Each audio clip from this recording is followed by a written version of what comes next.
যখন তুমি তোমার গুরুদেবকে ভক্তি করবে, সেই ভক্তি তোমার গুরুদেবের কাছে পৌঁছাবে না, সেটা সাক্ষাৎ ভগবান নিতাই চাঁদের কাছে পৌঁছে যাবে। বলো নিতাই চাঁদ প্রভু কি।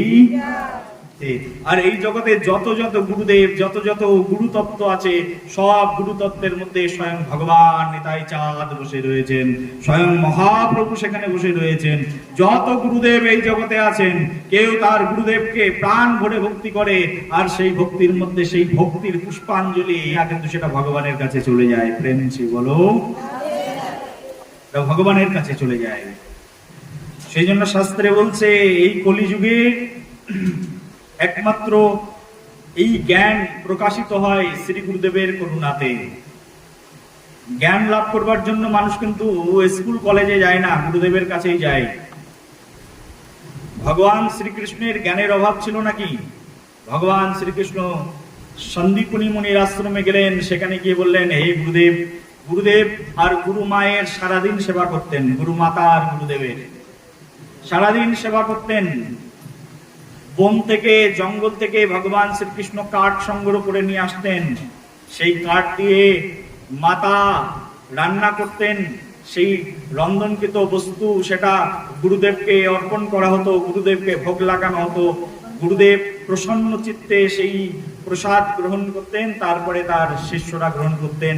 ভগবান শ্রীকৃষ্ণ বলরাম তারা তাদের গুরুদেবকে পরিবেশন করে খাওয়াতেন। ভগবান কৃষ্ণ বলরাম কাঠ সংগ্রহ করতেন। ভগবান শ্রীকৃষ্ণ এই জগৎ জীবের মধ্যে দেখিয়েছেন কি করে গুরু ভক্তি করতে হয়। সুদামা বিপ্র ভগবান শ্রীকৃষ্ণের সঙ্গে পড়তেন যখন শান্তিপুনি মুনির আশ্রমে থাকতেন। 64 দিনে ভগবান শ্রীকৃষ্ণ 64 কলা বিদ্যা শিক্ষা লাভ করেছেন। এক এক দিনে এক এক কলা, কলা শব্দের অর্থ এক একটা বিভাগ, কলা বিভাগ আছে না, বিভাগ। এক এক দিনে এক একটা কলা, নৃত্যম, বাদ্যম, গীতম, নাট্যম, এইসব এক একটা সাবজেক্ট ভগবান শ্রীকৃষ্ণ এক এক দিনে এক একটা সাবজেক্ট শিখে ফেলেছেন। গুরুদেবের কাছে গিয়ে আত্মসমর্পণ করে প্রথমে সেবা, সেবার মাধ্যম দিয়ে গুরু প্রসন্ন হলেই এই জ্ঞান হৃদয়ের মধ্যে প্রকাশিত হয়ে যায়। আমাদের শাস্ত্রের মধ্যে, মহাপুরাণের মধ্যে উপমন্যু বলে এক ভক্ত আছে। সে গুরুকুলে এসেছেন পড়তে, গুরুকুলের ঘটনা গুরুকুলে এসছে শিক্ষা গ্রহণ করবার জন্য। গুরুকুলে আসবার পরে সব শিষ্যরা বসে রয়েছেন, গুরুদেব এক একজনকে এক এক সময় সার্টিফিকেট দেন, কিন্তু এই উপমন্যু সে ছিল একটু সরল টাইপের, এতটাই সরল ছিল, গুরুদেব খেতে বললে খেত, না খেতে বললে উপবাস থাকতো। তার মানে একটু হাবলা টাইপের, বলে না ক্যাবলা, ক্যাবলাকান্ত। এ এখনকার যুগ হলে নাম দিয়ে দিত ক্যাবলাকান্ত চক্রবর্তী। বলো রাধে রাধে। গুরুদেবের অনুগত ভক্ত ছিলেন, তবে একসঙ্গে সবাই পড়া শুরু করেছেন। গুরুদেব বলতেন, এই ব্রহ্ম সংহিতার মন্ত্রটা পাঠ করো। সবাই পাঠ করতেন, ঈশ্বর পরম কৃষ্ণ সচ্চিদানন্দ বিগ্রহ অনাদিরাদির গোবিন্দ সর্বকারণের কারণম। এই পাঠ করতে জানতেন না, মূর্খের মতো বসে থাকতেন। গুরুদেব মাথায় কিছু ঢোকে না। গুরুদেব দেখলেন তো মহাবিপদ। গুরুদেব বললেন, বাবা তাহলে সুন্দর করে তুমি সেবা করো। গুরুদেব বললেন, তুমি একা একা গাভী চড়াবে। ঠিক আছে গুরুদেব, গাভী চড়াবো। গুরুদেব তাকে অনেক সেবা দিয়েছেন, তার মধ্যে এই গুরুদেব এইবার শিষ্যকে পরীক্ষা করছেন। একমাত্র এই জগতে পরীক্ষা করার যদি কারোর ক্ষমতা থেকে থাকে, তা গুরুদেবের ক্ষমতা আছে তার শিষ্যকে পরীক্ষা করার, কিন্তু শিষ্যের অধিকার নেই গুরুদেবকে পরীক্ষা করার। বলো রাধে রাধে। গুরুদেব শিষ্যকে পরীক্ষা করে সার্টিফিকেট দিতে পারেন, কিন্তু শিষ্য গুরুদেবকে পরীক্ষা করতে পারেন। কখন পরীক্ষা করতে পারেন? যতক্ষণ দীক্ষা গ্রহণ করেননি ততক্ষণ পরীক্ষা করে নেবেন যে আমার গুরুদেব ঠিক আছেন কিনা, সৎ গুরুদেব কিনা। কিন্তু দীক্ষার পরে গুরুদেবের সেবা করাই হচ্ছে শিষ্যের কর্তব্য, আর পরীক্ষার জায়গা নেই। কারণ আমি এখন তাকে বাবা বানিয়ে ফেলেছি, তার কাছে আত্মসমর্পণ করে ফেলেছি। বলো রাধে রাধে। আমাদের এই জগতে একই জন্মের মধ্যে, একই দেহের মধ্যে দুইবার জন্ম হয়। একবার এই মনুষ্য শরীরের জন্ম হয় পিতা বীজ দিয়ে আমাকে জন্ম প্রদান করেন, আরেকবার জন্ম হয় যখন গুরুদেব আমাকে বীজ মন্ত্র প্রদান করেন, তখন আমার দ্বিতীয় জন্ম হয়ে যায়। পিতার জন্মে এই জগতের কোন সন্তান উদ্ধার হতে পারে না, কিন্তু গুরুদেবের জন্মে সবাই উদ্ধার হয়ে যায়। বলো রাধে রাধে, প্রেম চে বলো রাধে রাধে। পিতা জন্ম দিয়েছেন, কিন্তু এই জন্মে উদ্ধার হওয়ার আমার কোনো স্কোপ নেই। এই তো আমার বাবা বসে রয়েছেন, বাংলাদেশ থেকে এসেছেন, উনি আমাকে জন্ম দিয়েছেন, কিন্তু উদ্ধার করার ক্ষমতা ওনার আমার নেই। সেই জন্য আমাকে নতুন করে আমার গুরুদেবের কাছে এসে জন্ম নিতে হয়েছে। বলো রাধে রাধে, প্রেম চে বলো রাধে রাধে। এই মনুষ্য শরীরটার জন্ম একজন পিতা প্রদান করেন বটে, কিন্তু তার এই মনুষ্য শরীরকে উদ্ধার করার ক্ষমতা ওই পিতার নেই। সেই ক্ষমতা একমাত্র যার আছেন তিনি হচ্ছেন শ্রী গুরুদেব। সেই জন্য শাস্ত্রে এই শ্রী গুরুদেব সম্পর্কে বলছেন, বিশ্বনাথ চক্রবর্তী ঠাকুরপাদ লিখেছেন, যস্য প্রসাদাদো ভগবাদ প্রসাদো যস্য প্রসাদন্ন গতিকুতয়োপি ধায়ম ইস্তু বাংস্তস্য যশস্ত্রী সন্ধাম বন্দে গুরু শ্রী চরণার বৃন্দম। আমাদের এই জগতের যে দিব্য প্রসাদ, সেই প্রসাদ আমরা যার কাছ থেকে পাই, অমৃতময় প্রসাদ, তিনি আমাদেরকে যিনি প্রদান করেন তিনি হচ্ছেন শ্রী গুরুদেব। বন্দে গুরু শ্রী চরণার বৃন্দম। হে গুরুদেব, তোমার চরণ বন্দনা করি। কেন এত গুরুদেব তোমার চরণ বন্দনা করার কারণ কি? তো গুরুদেবের চরণ বন্দনা করার কারণ একটাই, কারণ হে গুরুদেব, একমাত্র করলে কৃপা তুমিই করতে পারো। এই ভব যন্ত্রণা থেকে, ভব মঞ্চ থেকে উদ্ধার একমাত্র তুমিই করতে পারো। শাস্ত্রের মধ্যে এমন প্রমাণও আছে, গুরুদেব গুরুগিরি করে ভগবানের কাছে যেতে পারলেন না, কিন্তু শিষ্য গুরুদেবকে ভক্তি করে ভগবানের কাছে ফিরে গেলেন। বলো রাধে রাধে। এমনও প্রমাণ ভক্তমাল গ্রন্থের মধ্যে পাওয়া যায়। গুরু শব্দটা কোনো মনুষ্যকে বোঝায় না। এই গুরু শব্দের মাধ্যম দিয়ে কোন একজন ভগবানের প্রতিনিধিকে সেখানে প্রমাণ করা হয়। গুরু তত্ত্ব হচ্ছে এরকম, যদি গুরু বাক্যে বিশ্বাস থাকে, যদি গুরুদেবের চরণে আত্মসমর্পণ থাকে, তাহলে গুরুদেবের কাছে যদি কেউ প্রপত্তি স্বীকার করেন, এমনিতেই সে উদ্ধার হয়ে ভগবানের কাছে চলে যেতে পারেন। অনেক সময় এমন দেখা যাচ্ছে যে গুরুদেব অত বড় সাধক হতে পারেননি, কিন্তু গুরুদেবের শিষ্য তার চেয়ে বড় সাধক হয়ে গেছেন। অনেক দিন ধরে বৃন্দাবনে ভজন করে যাচ্ছেন শ্রীপাদ জীব গোস্বামী।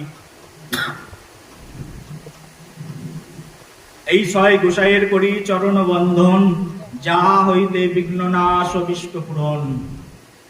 জীব গোস্বামী পাদ, জয় রূপ সনাতন ভট্ট রঘুনাথ, শ্রী জীব গোপাল ভট্ট দাস রঘুনাথ। এই 6 গোসাইয়ের করি চরণ বন্ধন। এই 6 গোসাইয়ের একজন নাম হচ্ছে জীব গোস্বামী পাদ। হৃদয় চৈতন্য প্রভুর একজন শিষ্য নাম হচ্ছে শ্যামানন্দ দুকিয়া দাস, নাম ছিল দুকিয়া দাস। এই হৃদয় চৈতন্য প্রভু বলল, তুমি আমার কাছে থেকে কি করবে? তুমি যাও বৃন্দাবনে চলে যাও, বৃন্দাবনে জীব গোস্বামী আছে, তার আন্ডারে গিয়ে সেবা করো। গুরুদেবের আদেশে শিষ্য চলে গেছেন বৃন্দাবনে, আর বৃন্দাবনে গিয়ে জীব গোস্বামী পাদের কাছে বসে বসে শিখতেন। জীব গোস্বামী যখন খেতে বলতেন তখন খেতেন, যখন যা বলতেন তাই করতেন।